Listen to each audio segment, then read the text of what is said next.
Welcome to Fox 54 News at 6. I'm Kenesha Dees. The case is closed on a criminal investigation out of Tuscumbia. Almost 2 months ago, Deschler High School football player August Borden suffered extreme injuries outside the school. Today, the Madison County District Attorney's Office provided the final word about what happened. Social media swarmed with speculation for weeks about what happened to August. Some suggested he was beaten up by his own teammates, and doctors found August's injuries consistent with an assault. That led authorities to pursue a criminal investigation. Fox 54's Caleb Aguayo shows us the latest from the case.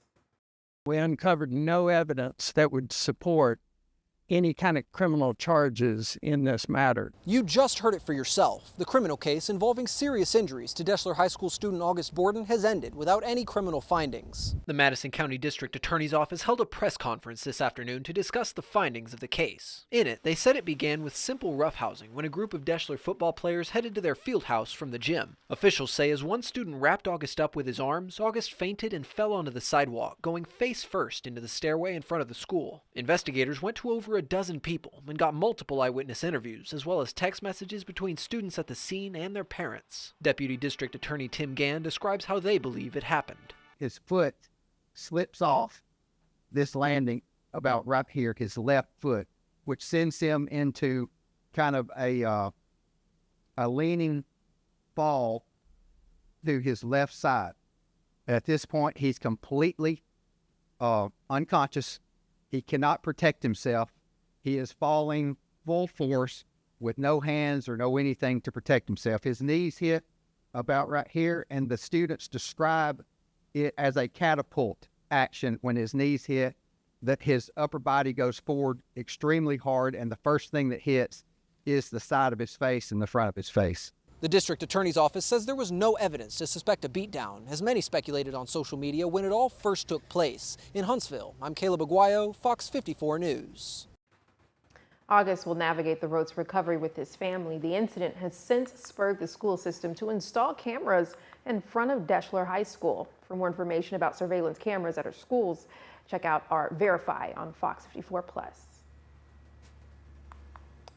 And here's a look at weather in Huntsville, a moment where there was a bit of cloud cover from earlier today, but looks like it has since cleared up. Let's bring in Fox 54 Weather Impact Chief Meteorologist Jordan Dressman. Jordan, how's the rest of this evening shaping up? Yeah, a much clearer sky compared to what we had this morning across the Tennessee Valley. A live look for you from the top of Montesano. Sun's going to set in just about 10 or 15 minutes or so. 73 degrees right now from the top of Montesano, but look at the dew point. Dew point still sitting in the low and mid 60s, right around 63, and we're not the only ones talking about those higher dew points across the Tennessee Valley. You can also see temperatures and dew points somewhat elevated, dew points especially. 63 is the dew point right now in Moulton. Compare that to a temperature of 69, 73 dew point of 62 in Florence, 72 dew point of 62 in Fayetteville, and then over in Fort Payne, 74 dew point of 63 degrees over in northeast Alabama. Those dew points are really going to begin to slide off as we head into the overnight, early into your Thursday morning. It's going to be great. 72 at 7, 68 at 8, 66 by 9, 65 degrees by the time we get to 10 p.m. Whatever cloud cover is continuing to linger across the Tennessee Valley is really going to begin to break up over the next couple of hours, and I think it's going to set the stage for a wonderful night and a wonderful stretch of days. We'll talk about it in just a couple of minutes.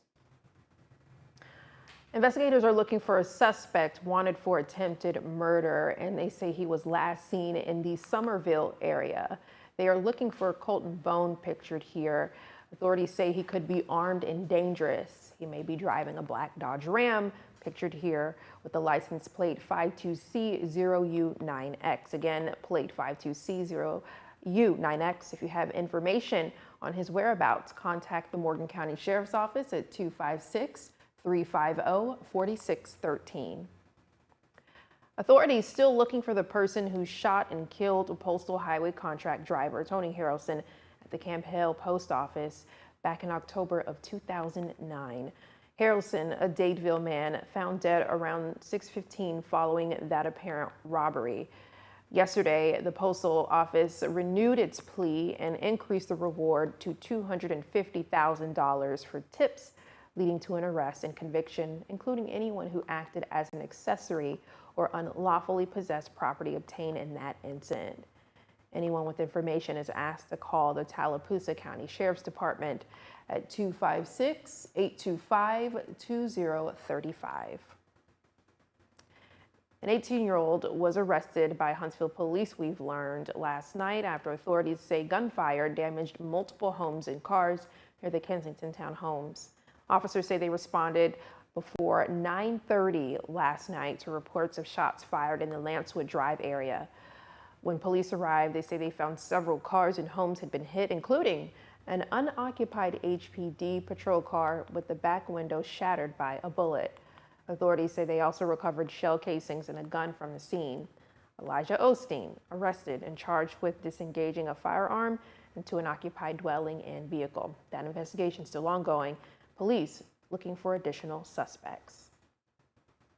We've learned a 90-year-old man has died yesterday morning after being hit by a car in Decatur, and they've been able to identify him. Decatur police say officers in Decatur Fire and Rescue were called around 7:59 in the morning to the 1800 block of the 11th Street Southeast. The victim, identified as Fred Swope. Medical personnel used life-saving measures to revive him, but he was pronounced dead at the scene by Morgan County Coroner Jeff Chun.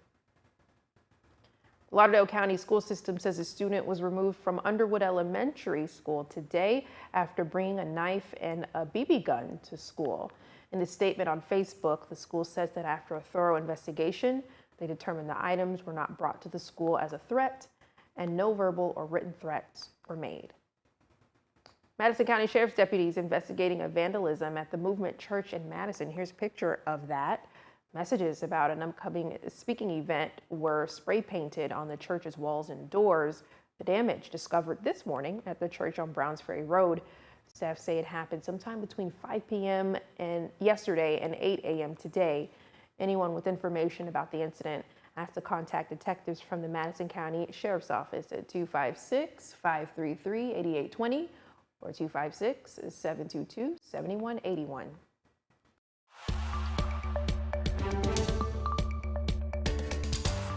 Governor Kay Ivey made a stop in the Rocket City today to address the Southern Automotive Conference, the industry event running until tomorrow and highlights the state's impact in manufacturing. Hundreds of people showed up for the governor's address, with dozens of local and international organizations there. Mayor Tommy Battle also spoke with automakers, saying the city and state are keeping a leading edge over car manufacturers in other states. Here's a listen.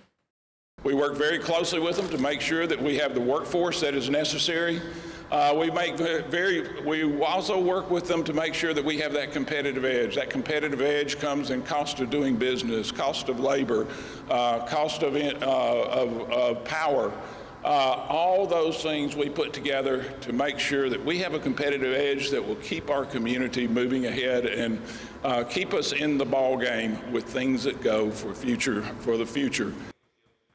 Panelists also talked about ongoing dilemmas in the automotive industry with leaders from Mazda, Toyota, Honda, Hyundai, Mercedes-Benz, and Polaris speaking at today's event.